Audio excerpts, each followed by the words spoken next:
周红英帮着母亲指责着弟弟。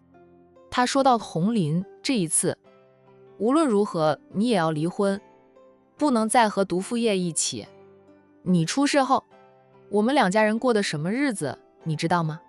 你不能只考虑你和毒妇叶，也要考虑我们。你姐，我为了救你，都被那个毒妇划伤，在医院住了几天院呢。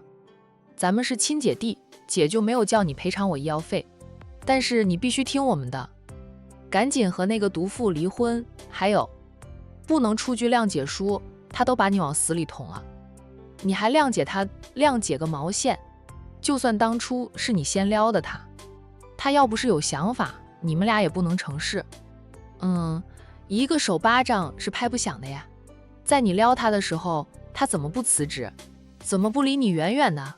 却跟你眉来眼去，乱搞暧昧？你送什么礼物给他？他都照单全收啊，这些可不是你逼着他做的呀，明明就是他自己下贱，还摆出一副受害者的样。你还谅解他，怎么不谅解一下爸妈？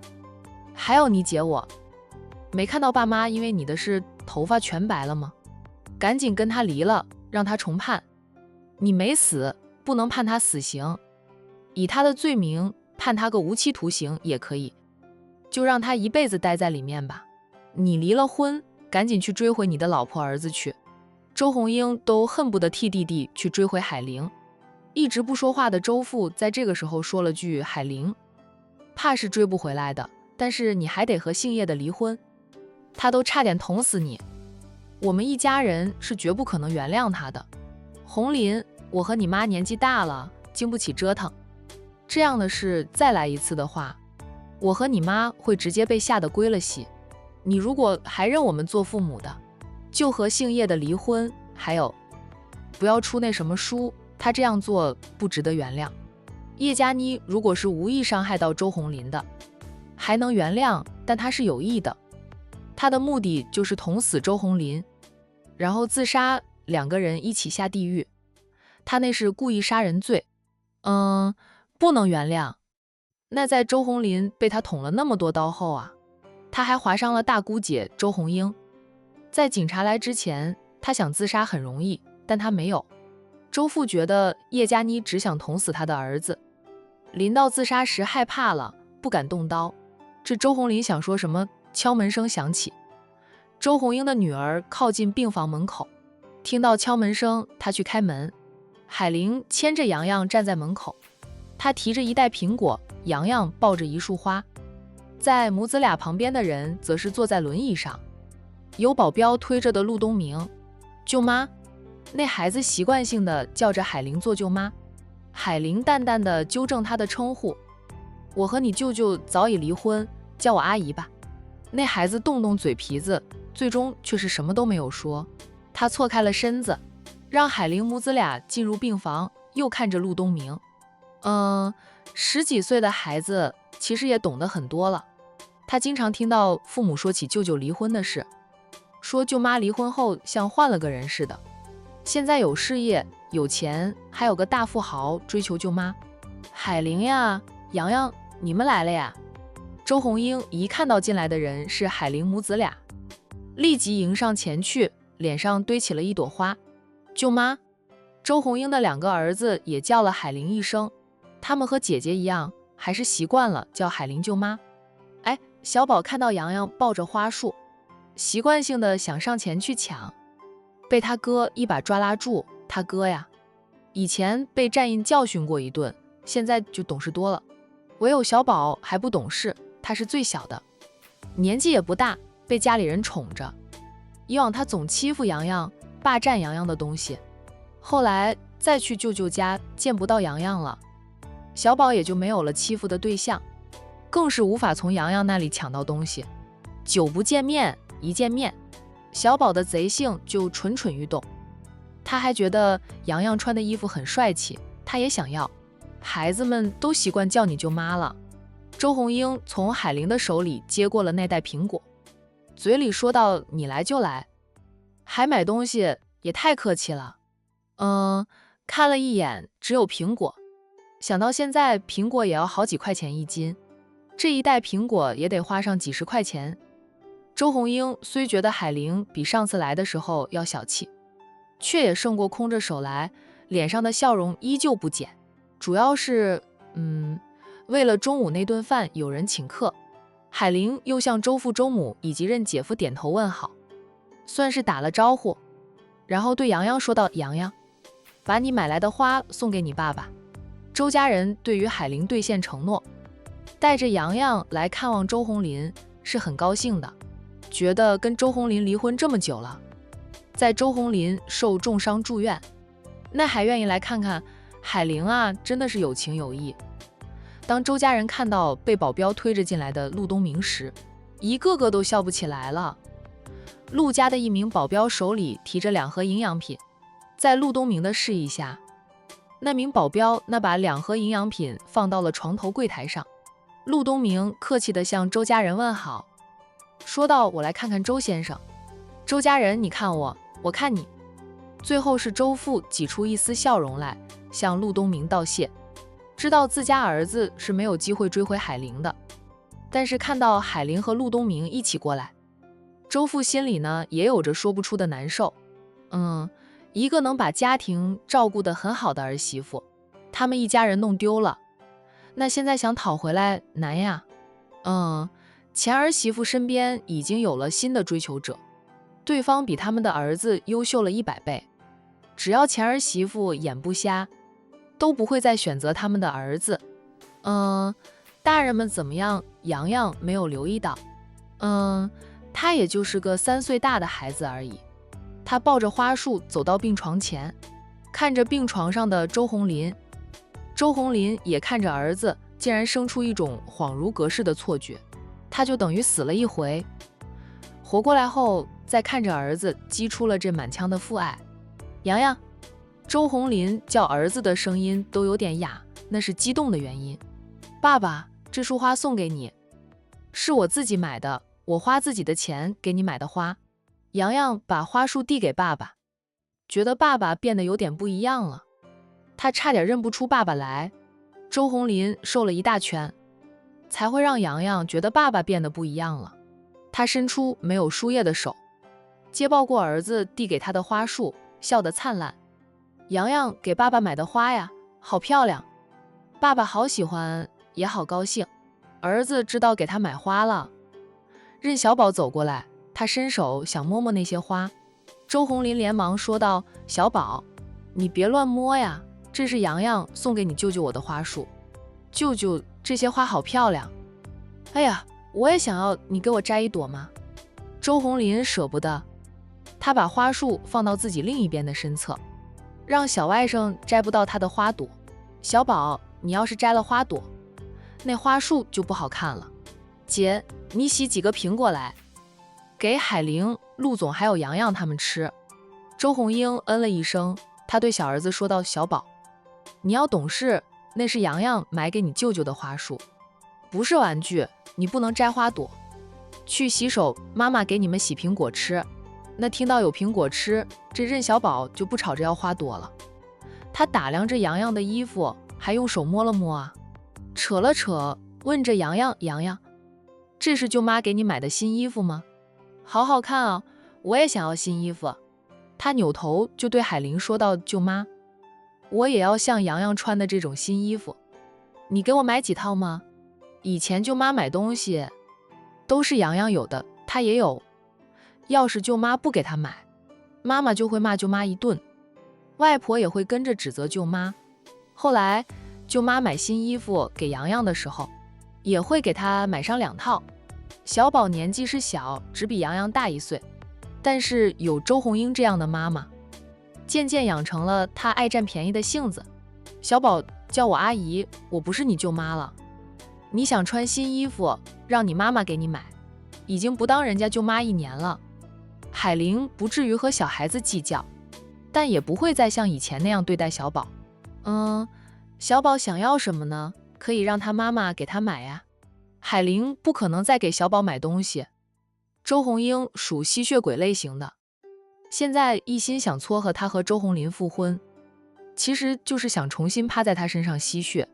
以前她是个家庭主妇，没有收入，靠着周红林给的一点伙食费，以及妹妹每个月给的钱过日子，周红英都会吸血。更别说她现在有2间店，收入稳定了。海玲若是还像以前那样，给洋洋买东西也给小宝买一份，那么周红英就会找尽借口，通过孩子来向海玲索要好处。我要你给我买，我妈妈没钱，你有钱，你给我买，就买和洋洋身上穿的一样的衣服。任小宝发挥着他的野蛮性子，就非要海玲给他买新衣服。他爸脸色难看，严肃地吩咐着大儿子和女儿，把小宝带到外面去玩，丢人现眼。是没有衣服给他穿了吗？一见洋洋穿套好看一点的衣服，就眼皮子浅的吵着要海玲给他买新衣服。那小宝很快就被他兄姐硬抱出了病房。周红英洗了苹果出来，没看到3个孩子，也没有多问。其实小宝的话，他在里面洗苹果时都听到了的。他不吭声，由着儿子闹，不过是4岁的孩子，懂什么？海玲难不成还跟一个4岁的孩子闹啊？任小宝那一出啊，却让周家人的神情都讪讪的。海玲、陆总，你们快坐。周红林请着2个人坐下。他最不好意思了。小外甥会向海玲索要新衣服，都是他们家宠出来的。我已经坐着了。陆东明爽朗地笑着，他的话让周红林又不好意思。周红林换上关切的语气问着他，陆总的脚恢复的怎么样了？心里是希望陆东明无法恢复正常的。周红林清楚自己和海玲是不可能复婚，因为海玲不吃回头草。不过他也看不得海玲另嫁他人，特别那个男人还是陆东明。如果海玲和一个普通的男人在一起，周红林的内心还好过一点。偏偏追求海玲的人是陆东明，陆东明各方面都比他优秀，唯一不好的也就是年纪大一点了。但人家陆东明还未结过婚呀，年纪大一点配海玲这种2婚带着孩子的女人，在外人眼里还是海玲高攀了。就现在陆东明残了，只要他愿意娶妻，多的是女人排着队嫁给他。谢谢周先生的关心，我的腿伤恢复的挺好的，我现在主要是做复健，只要坚持下去，明年就有望像正常人那样走路了。别以为周红林心口不一，陆东明看不出来。他虽说性子粗犷，但他在商界摸爬打滚那么多年，眼力儿可不差，知道周红林甚至整个周家人都希望自己下半辈子都坐轮椅。陆东明就故意说自己明年就有望恢复正常，气死周家人，以为他残了，那他们就能帮着周红林追回海玲。做梦去吧。刚才海玲和陆东明在病房门口都听到了周家人的对话，周红林的神情便有点牵强了，他勉强地挤出一点笑容来，说到那就好，那就好，陆总是个好人啊，好人有好报，会好起来的。周母给海玲搬来了一张椅子，放在儿子的病床前，让海玲坐。海玲道过谢，却将椅子拉到陆东明的旁边，与他并排着坐，不想离前夫太近。洋洋给爸爸送了花束后，不知道和爸爸说什么，只能说道：“爸爸，你要快点好起来哦。”然后他扭身就爬上了陆东明的大腿，就在陆东明的怀里坐着。海玲和陆东明并排坐着，挨得也不是很近，周家人也不好说什么。但是洋洋这个动作却让周家人觉得刺眼至极。那洋洋可是他们周家的子孙呀，居然跟陆东明那么亲近。从洋洋扭身走向陆东明，熟练地爬上陆东明的大腿，陆东明很自然地搂抱着他。可以看出来，这2个人经常这样做，亲热的像是父子俩。洋洋，周母最受不了，这是他唯一的孙子，可不能改姓陆呀。洋洋，你别坐在陆总的腿上啊。周母上前就把孙子提起来，然后自己抱着，并对洋洋说道：“你看陆总的腿有伤，都无法走路，你别坐在他的大腿上，他会痛的。”周母的理由光明正大，洋洋闪烁着大眼睛，稚气地答道：“奶奶。”陆叔叔说：“我坐在他大腿上，他不会痛，我又不胖。”想了想，小家伙又补充了一句：“我经常都坐在陆叔叔的大腿上的，陆叔叔会抱着我。你陆叔叔是不好意思说你，你还是个小孩子，什么都不懂。”周红英接过话来。洋洋望向陆东明：“是这样吗？洋洋，陆叔叔要是不舒服会跟你说的。”“不会不好意思说。”陆东明解释一句，他又对周红英说道：“周姐，我真没事，洋洋是小孩子，不过很懂事的。我腿痛的时候，他绝对不会坐在我大腿上。我都出院那么长时间了，那又做了一段时间复健，抱抱洋洋还是可以的。周姐别吓到了洋洋。那周家人这样做呢，无非是不想让洋洋和他亲近，但他和洋洋相处了那么长时间，这不是周家人想阻止就能阻止的。”周红英说道：“陆总别太宠着洋洋，会宠坏他的。周姐放心，洋洋不会被宠坏的。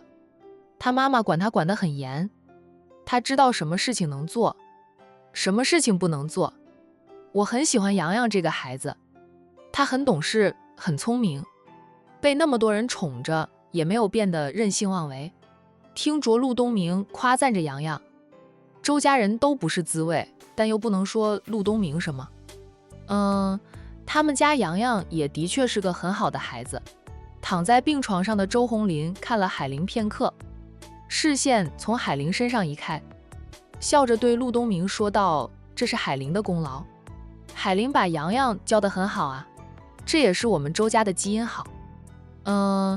洋洋就遗传了我们周家的好基因。”周红英厚着脸皮说自己家的基因好。“海玲，你的生意最近怎么样？”周红林换了一个话题。“早餐店的生意老样子，发不了大财，但也比打工好。新店还没有开张营业，过段时间就可以开张了。”海玲也没有隐瞒，大家都还在管城生活，抬头不见低头见，就算他不说，那周家人也能打听到。“海玲，你的新店开张后，需要请人吗？能请我不？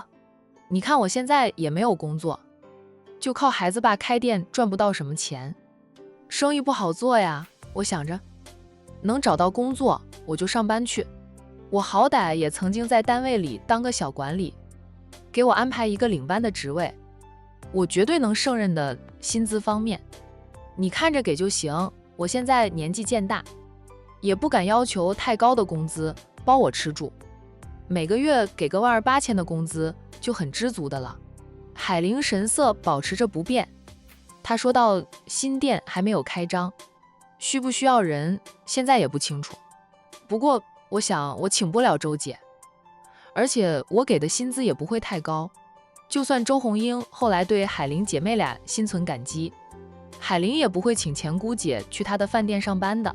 那周红英这种人呢，她信不过呀。况且周红英是周家里头最积极的撮合着周红林重新追求她的人，打的什么主意，海玲心里清楚得很。她都不想让周家人再度贴上来吸血，更不允许周家人借着她去吸妹妹的血。现在她还没有强大的本事成为妹妹的后盾，就尽量做到不拖妹妹的后腿，有什么事她都是自己想办法解决，除非妹妹知道了，才会与妹妹商量商量。你能给多少钱吗？就7、8千元我也能接受的。海玲笑了笑说道：“我是小店，生意如何也不知道，给的工资和其他饭店的差不多，可能就是管城最低的工资吧。看生意好坏以及员工的表现再加工资。我也不需要请领班，刚开始很多事情都是我亲力亲为，省钱嘛。当服务员的话，我想周姐是干不来的。周姐现在可是当老板娘的人，不管他们的建材店赚不赚钱，开着一间店在那里，认姐夫就是老板，这周红英就是老板娘。听说工资那么低，又只是服务员，那周红英就看不上了。想了想，他又说：“海玲，你的早餐店可以交给我帮你打理，咱们好歹曾经是一家人。我帮你管着不比你请人管着放心点。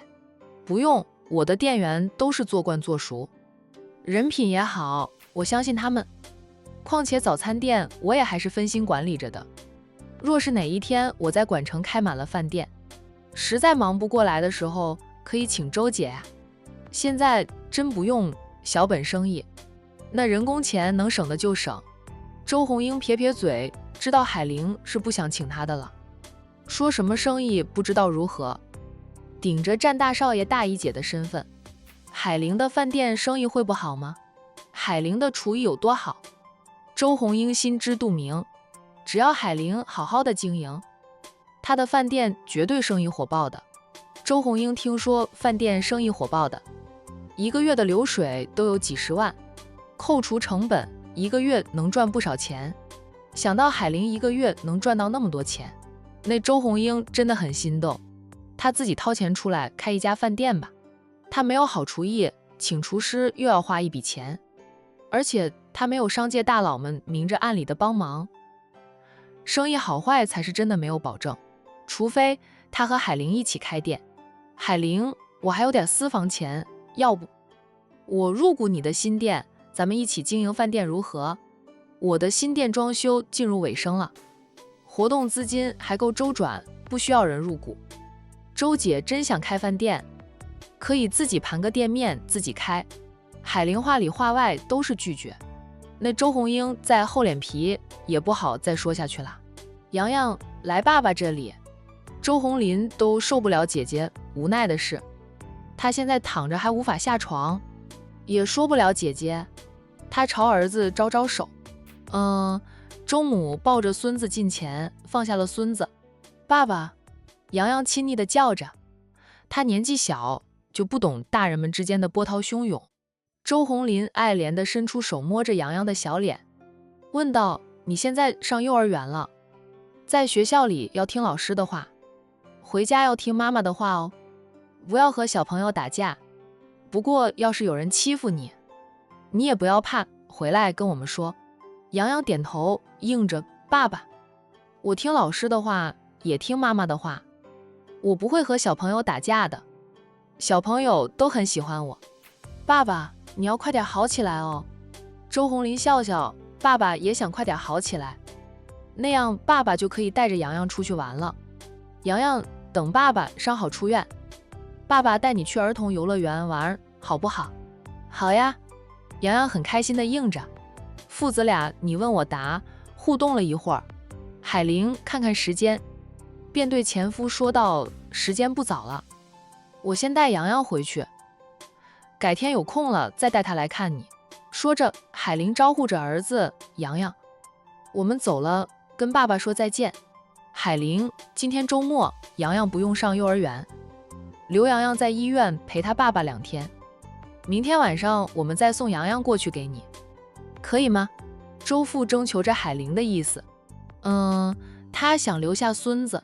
周父一直不怎么说话，但洋洋和陆东明过于亲昵的动作，那周父也有危机感，担心陆东明成了孙子的后爸。看2个人的亲昵劲儿，要是陆东明当了洋洋的后爸，父子感情肯定很好，那时候他儿子这个亲爸就会被洋洋忘到9天云外去。前儿媳妇追不回来就追不回来吧，那也是他们一家人欺负作践海玲，伤了海玲的心。但是孙子是他们周家的骨肉呀，还是唯一的孙子，总不能让洋洋和他们周家疏远了关系的。海玲说道：周叔，这得问问洋洋的意思，洋洋要是愿意留下来，我没有意见。周父便问着孙子：洋洋，你留在医院里陪陪你爸爸好不好？就让妈妈和陆叔叔离开。洋洋想都不想就拒绝，他很老实地说道：爷爷，我要去小姨家里玩，小姨早上就给我打电话，叫我看了爸爸后就去他家里玩，战爷爷和奶奶他们都想我了。周父哄着他：你什么时候都可以去你小姨家里，但是你爸爸现在身体不好，在医院躺了那么久，无聊得很，正是需要人陪着他，你是他儿子，留下来陪陪他好不好？爷爷奶奶还有姑姑，不是都在陪着我爸爸吗？洋洋不解地反问着。有那么多人陪着爸爸了呀，爸爸要是没有人陪着，他会留下来陪着爸爸，但是爸爸有那么多人陪着了。周父一噎，爸，我不用洋洋陪着，让他跟海玲回去吧。洋洋，爸爸没事，你去你小姨家里玩去，回来跟爸爸说说你小姨家里有什么好玩的。洋洋点头说道，等我回来，我让妈妈再带我来看爸爸，跟爸爸说小姨家里好玩的。小姨家里很大很大，有很多好玩的地方，就游游山庄有一个大大的儿童游乐园。那洋洋每次去了游游山庄都是乐不思蜀，不想回家，而且姨丈家里的人都很好，很喜欢他。爸爸，小姨家里也有很多好吃的，我回来的时候也带点好吃的给爸爸尝尝。洋洋跟爸爸的感情不深，他一直是妈妈和小姨带着的。爸妈还住在一起时，爸爸天天上班，他有时候好久都见不到爸爸一面呢，能有多深的感情？不过有好东西带回来，他也愿意与爸爸分享。周红林笑着，好，爸爸就等着洋洋给爸爸带好吃的回来呢。你好好养伤，我们先走了。海玲说了句客套话，牵起儿子的小手，与陆东明一起走出病房。这周家人跟着出去。周父周母是舍不得孙子，周红英则是想让海玲请他一家子吃饭。他叫住海玲，说道：“海玲，我们一起吃顿饭吧。周姐，改天吧，我现在先送洋洋去游游山庄。”事实上是海玲不想和周红英一起吃饭。这样啊，那改天吧。你送洋洋去游游山庄，能不能带上小宝？小宝和洋洋玩也有伴儿呀。红英，周父厉声呵斥了女儿一句。洋洋去他小姨家里，海玲要忙她的事，都没有空管着洋洋，还得海童帮忙照看。你让小宝跟过去，谁帮你看孩子啊？小宝那么调皮，要是搞破坏，你赔得起吗？游游山庄是什么地方？那是首富占家的大宅，他们普通人一辈子都不能进去的地方。里面有多美啊，听说过；有多豪华呢，也听说过。首富家的摆设样样都是金贵的，外孙那么调皮，喜欢搞破坏，万一破坏了首富家的东西，把他女儿一家都卖了也赔不起。被父亲呵斥了，周红英撇撇嘴不说话了。那海玲也不可能带着小宝去游游山庄，他还记着小宝兄弟俩曾经欺负洋洋的事。那一次要不是妹夫兄弟几个及时赶到，洋洋不知道会被打成什么样呢。海玲没有报复回去，是任家的大儿子也受到了教训，但不代表他就能忘记。周父的话也有道理，小宝过于调皮，爱搞破坏，以前来了，经常闯入他的房里，破坏他的护肤品，也会破坏洋洋的玩具，破坏力很强的一个熊孩子。万一小宝毁坏了山庄的东西，海玲都不好做人。除非是脑袋被门夹了，否则海玲是不可能带着小宝去游游山庄的。爷爷奶奶再见啦。洋洋向周父周母挥着手说再见，然后跟着妈妈走了。没走多远，他就被陆东明抱起来，坐在陆东明的大腿上，就有保镖一起推着走。海玲说：“陆东明，陆总，你这样会宠坏洋洋的，让他走走路也能锻炼身体。”陆东明说道：“洋洋才多大，不要让他走那么多，累坏了。我这也不是宠他，就是抱他走一段路，上车了就让他下地，上车都坐在车上了，不抱着也不用走路了呀。”那陆东明就是宠着洋洋。陆东明抬头看海玲，问他不吃饭吗？马上就去游游山庄。他也想去，但他行动不便。去了还要大家照顾他，反而影响了大家玩乐的心情。陆东明神色黯然，自从他出车祸残了之后，都无法和朋友们聚会了。就算他有时候也会回公司看看，确实没有办法再像以前那样3不5时就和朋友们去打球、骑马等。他现在连独立行走都做不到，就很努力地做着复健，进步又不大。家里人总是宽慰他，他做复健的时间其实并不长，效果不明显是很正常的，劝他不要着急，吃了饭再去。不想让周红英一家跟着来，我才那样说的。在陆东明面前，海玲说着实话。周红英真是本性难移，始终都是爱占便宜，也超级的厚脸皮，还爱闹事。以前和我洋洋爸就是，那被他母女俩闹得感情破裂啊。当然，周红林出轨也是夫妻俩感情破裂的主要原因。那这句话海玲没有说出来，不想污了儿子的耳。洋洋爸和姓叶的结婚后，也是被周红英母女俩折腾得鸡飞狗跳，家犬不宁的他呀，我是能远离就远离的，傻了才会和他一起吃饭，更不可能就请他去我店里当领班啊。对于周红英的无耻无赖，海玲都有阴影。陆东明嗯了一声，他低头看看坐在自己大腿上的洋洋，没有再和海玲说周家人的事。出了住院部大楼，陆东明就问海玲去哪里吃饭。我请陆总吃饭，总要去好一点的地方。以往陆总都是去哪里吃饭的，吃习惯了那里的饭菜，我就请陆总去那里吃饭。陆东明笑着，我以前经常都是去管城大酒店吃饭，他和战印是好朋友，自是帮衬着管城大酒店。那陆东明没有涉足餐饮业，觉得这一行业的竞争力太大了，而且他们争不过管城大酒店。那我们就去管城大酒店吃饭吧。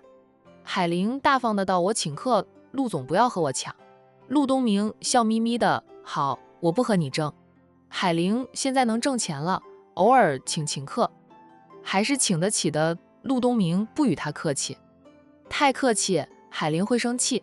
洋洋跟着陆东明上了他的车子，海玲则是自己开车，2辆车很快就离开了医院。他们刚走，周红英夫妻俩就带着3个孩子走了出来。周红英呢，被父母骂了一顿，不爽的表情写满了脸上。她向丈夫吐槽，我都是为了红林好，为了我的娘家好，还要被我爸妈骂。我怎么了？我是有那句说那句的，不藏着掖着，不拐弯抹角。像我这种老实人还要被骂，太没天理了。红林也是的，好了伤疤忘了痛，居然还说要原谅姓叶的，也不肯和姓叶的离婚，他不离就不离呗。洋洋改姓陆的时候，他别后悔。海玲现在多好呀，人瘦了，也变漂亮了，穿衣打扮的像个贵妇人，开着2家店，还买了车，存款肯定也不少。他现在就是移动的银行。红林与他复婚，我们都有好处啊。我厚着脸皮说那些话，做那些事，都是为了我们2家人好。她丈夫说你当全世界就你聪明，别人都是傻子。人家海玲现在过得好好的，干嘛要和红林复婚？以为你弟弟是镶着黄金钻石的，这谁都喜欢他，都想嫁他。别说有陆总这么有钱的男人追求着海玲，就算没有人追求海玲，他也不可能再回到红林身边。你呀，少管闲事，没得惹人嫌。周红英就是海玲能赚钱了，才想他和红林复婚的。他要是还像以前那样没本事，谁看得上他？说你把别人当成傻子，你还真那样。海玲脑袋被门夹了，才会和红林复婚。那他和陆总在一起不好，人家陆总是亿万富翁，对海玲又是极好的，视洋洋如同亲生。你问问你弟弟有什么优势？他和姓叶的离婚，就是离婚2次的男人了，以后还能不能娶到老婆都是个未知数呢。还想海玲回头了，你们一家子都惯会做白日梦的。信任的你是帮着谁的？我那样做，不也是为了我们的小家庭好，能讨到好处？看看海彤，现在是战家的大少奶奶，我们要是能与战家攀亲带故，就咱们的建材生意都能火爆。生意火爆代表什么？代表财源滚滚来，都是钱呀。你跟钱过不去啊？她丈夫哑了哑声，又说道，你想也要能想到才行。那现在的情况就是没有一点办法的。周红英叹口气，看着走在夫妻俩前面的3个孩子，说道，带着3条化骨龙去吃饭，又要花几百块大洋了。2个大的孩子正是长身体的时候，能吃能喝，又好久没有吃过大餐了，带着孩子们去饭店吃，总要让孩子们吃饭，吃的都是钱呀。周红英怀念的道，老公，我们也是自作自受呀。以前红林和海玲还没有离婚时，咱们家里吃的喝的都是好的，还不用花咱们的钱。红林会把生活费给爸妈，两老都补贴咱们家了。我喜欢吃海鲜，想吃牛肉，这些贵的只要跟海玲说一声，她就会给我买，让我吃个够。现在呢，海玲都不鸟我了，连份工作都不肯给我。她丈夫想说什么，最终却是什么都不说。她也怀念以前的日子啊，夫妻俩只管上班，家里的孩子都有岳父母照顾着，两老的一点退休金以及小舅子给的伙食费都补贴给他们家了，夫妻俩上班赚的钱都能存起来，好爽。现在分分毫毫都要自己掏了。小舅子在医院躺了那么久，花费也大，都是岳父母掏的养老钱。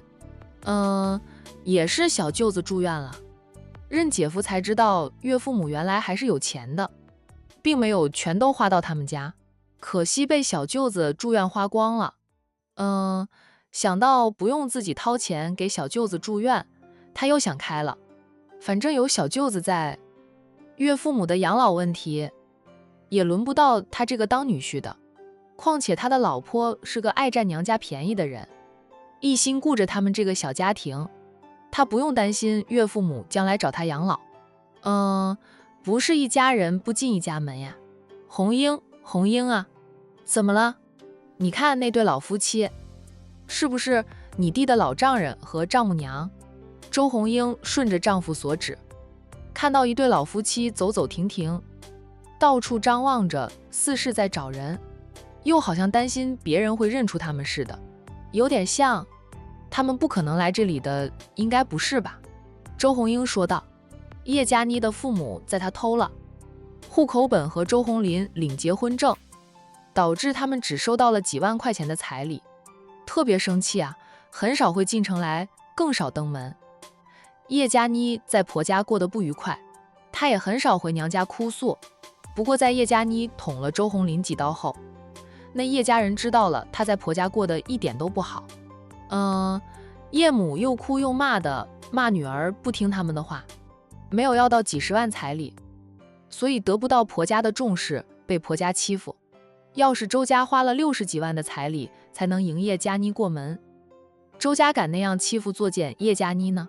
不怕儿媳妇跑了，人财两空，